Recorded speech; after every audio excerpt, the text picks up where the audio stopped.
So, when I'm with you, I just feel like I can be my true self. Oh, Pedro, I love you. I love you too.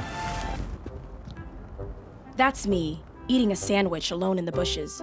My name is Salorm, and for a while now, being single has kind of been a part of my identity. I know what you're thinking. How does a charming, radiant bombshell of a woman like me have trouble finding a man? That's exactly what my mom says, literally every day via text. When it comes to dating in LA, meeting people gets kinda weird. There's online dating apps, but they're also very weird. In order to meet someone, I have to learn to talk to people in the real world. So I did what any normal gal would do. I hired a love coach. A distractingly hot love coach. You are going to be my love coach. I'm honored that you chose me. You were the first person who popped up on Google. That's it, that's how you chose. That's really it. No research. What exactly happens when one hires a love life strategist? I've been making videos for years about ways to help your love life and your confidence at the same time. There are too many people that are single and not happy with being single. So my whole philosophy is, okay, firstly, let's figure out how we can be happy no matter what happens. But also, let's figure out how to create more choice. When women say I'm old-fashioned, I don't make the first move. I say, well, then you don't know what old-fashioned is. Because old-fashioned is 100 years ago, a woman walking past a guy and dropping her handkerchief. And the guy sees it and he says, this is an extraordinary opportunity to be a man. He picks up the handkerchief, he walks it over to her and he says, madam, you dropped this. And then she says, did I? And they have a conversation. But he thought that was his idea. In this day and age, you have to figure out how to drop the handkerchief. It's clever. You should just carry some handkerchiefs on me, just throw them out. Always carry a handkerchief. You mentioned that you're gonna be putting me through some mini challenges this week. From what you've told me, being in a new environment would be good and meeting some new people, but also learning how to do a few new things when you're there. A nice thing you can do in terms of dropping the handkerchief is just ask someone a favor. You say to a guy, I could really use your help with something. And it won't feel to him like you approached him. Instead, it will just feel like he's doing the polite thing. Okay. So I went off into the busy streets of Hollywood with a not-so-hidden camera to see if any of these gentlemen callers would answer my questions. How about the guy in the purple? I don't want to do it. I don't want to do it. I don't want to do it. I don't want to do it. I don't want to do it. The guy in the purple. Excuse me? Can I use your help? I'm looking for something. My phone just died. Unfortunately, while I was out there, I realized that once someone does you a favor, they kind of feel the need to leave and walk away, which meant that I had to find some way to keep the conversation going, which I was not very good at. What else do I ask people? Which way do I go? They're like, that way. Who am I? After getting rejected by pretty much everyone in Hollywood, I moved to a coffee shop, where it was a little easier to start conversation.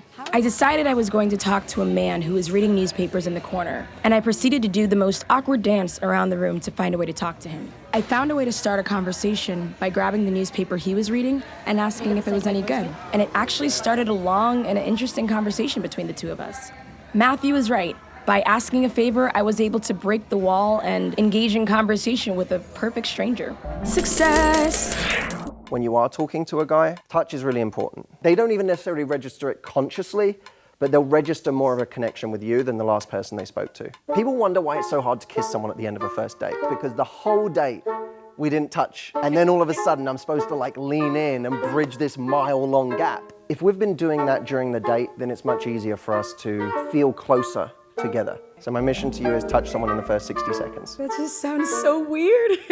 Okay, so this one is a challenge for me. Anyone who knows me knows that I'm not exactly a sensual toucher. I noticed that a lot of the times when I touch someone, I give them this weird pat on the back, like they're a kid that just scored a home run in Little League. Matthew was not a fan of this. Okay, that's the worst thing you can possibly do. If you did that to me and I'm a guy you like, I wouldn't think you like me. A light touch on the arm, like, oh my God, you have to hear about this. Just that touch there will serve you 1,000 times better than the old arm slap. I managed to stop slapping people on the back. But instead I'd do this thing where I'd rest the back of my hand on their shoulder, kind of like a, okay, I touched you, that works. This was definitely not a successful challenge for me.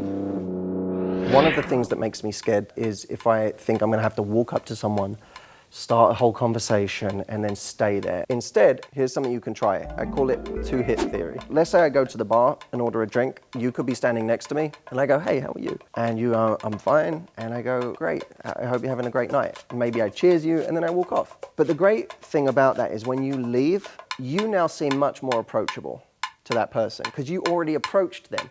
Okay, so this was probably my favorite challenge that the love coach gave me. All I had to do was say hi to a guy, walk away, and then go party, and they come to me. We're at an Irish bar! There are no cute boys. Over the weekend, I went to a bar and a rooftop party at my friend's house. Both great places for me to try the two-hit theory. I do. I asked him what drink he was getting. It was genius. It was a great approach. He's gay. Yeah, only problem was... Everyone is gay. A few hours went by and the men just simply weren't coming. But it was fine. I was having a great time and I wasn't really worried about that. Oh my God. Okay, I'm not gonna lie. I thought a lot of the stuff that the love coach was saying was just kind of like not really relevant to my life. But there was this guy leaning against the bar that I thought was really cute. So I decided to try that whole thing where I go up, say hello, and then just walk away. And so I did it, but I didn't really expect anything to happen. By the time I'm walking to the car with my friends, he kind of chases me down to my friend's car and he's like, hey, can I get your number? And I was like, what? I'm sorry, that doesn't always happen. I don't know, I guess overall confidence works. I'm gonna go to bed now. Now, the last thing, what I want you to do is create a happy hour. Someone you wouldn't normally invite for a drink, you say to them, me and a couple of friends are having drinks, I'm inviting a couple of people, you're welcome to join. That doesn't even have to be a guy you like, by the way. It could be a woman, it could just be someone that is an acquaintance, but you feel like they could actually become a friend. So the party was on. I invited some friends and asked them to invite their friends, but I didn't tell anyone that I was going to be using love coach tactics on them.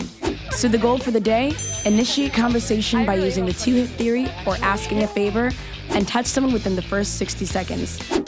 Bye. Can I take a slum shot? Oh yeah, sure. Cool. So you have to get this in the hole. Yeah, she almost made it. Is this pizza good? I haven't tried it yet. No. Can I sit over here? Of course. Thank you. Never mind, I suck at this. It's all good. I don't mean to make you feel bad for eating. Instead of taking pictures of the animal, they were like, let me take a picture of that person. You're gonna be okay. You're gonna be okay, guys. We're all gonna be okay. You look so confused. You're just like, I don't understand it. I've had this like once before, and I got food poisoning the next day. From this place? Yeah. So if I get sick, you're gonna bring me Pepto-Bismol and all that If stuff? you get sick, don't blame me, just sue them. We should exchange numbers or something like that. We should exchange numbers just in case, I think all of these challenges are really useful, but they're all just about getting out of your comfort zone and finding ways to talk to new people. Started to notice a lot of moments when walking down the street where I meet new people and I want to talk to them. What this helped me realize is that everyone really wants to make conversation, everyone wants to meet new people, but no one knows how to do it. Any way that you can go out and just engage with a new person every day is completely worthwhile.